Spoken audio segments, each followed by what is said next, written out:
I know a great deal about death. As a young missionary, I lived for many years in a country that was torn apart by war. In that time, 23,000 people died. Sometimes to get the mail, I would have to walk over a dead body. The beauty of man is destroyed by death. The hope of all men destroyed by death. In my family, it has been torn apart by death. My brother was killed when he was 6 years old. My father died in my arms in the middle of a field.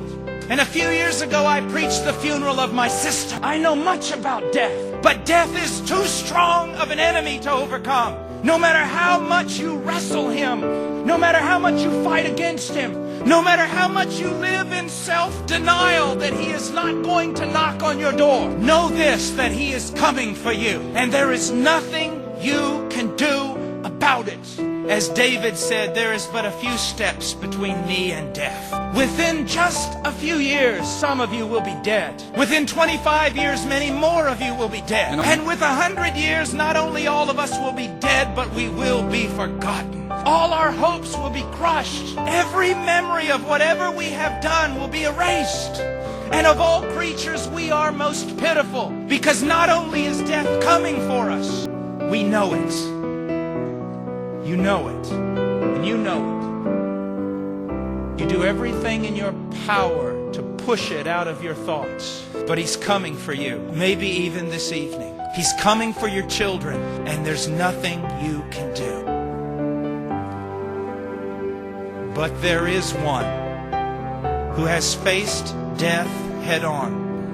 There is one, a mighty warrior, who went into death's stronghold and defeated him in his strongest place. There is one who has overcome man's greatest enemy. His name is Jesus Christ, and he bore the sins of the world, and he died upon a tree, and he paid for the very thing that is the cause of our death. And on the third day, the Father raised him from the dead. And on the third day, the Holy Spirit raised him from the dead. And on the third day, he raised himself from the dead. And now the smallest, weakest believer can look death right in the face and say, "Oh, death, where is your victory? Grave, where is your sting? Sin, where is your power? You who have devoured nations, you will devour no more." You see, the gospel is good news, great news. God is crying out to you about it. Did not Paul the apostle himself say, "I am pleading with you, but it is though God is pleading with you through me"? Why will you live a life that has no meaning? Why will you live a life that literally is going to fall apart? Why will you allow yourself to be swallowed up by death?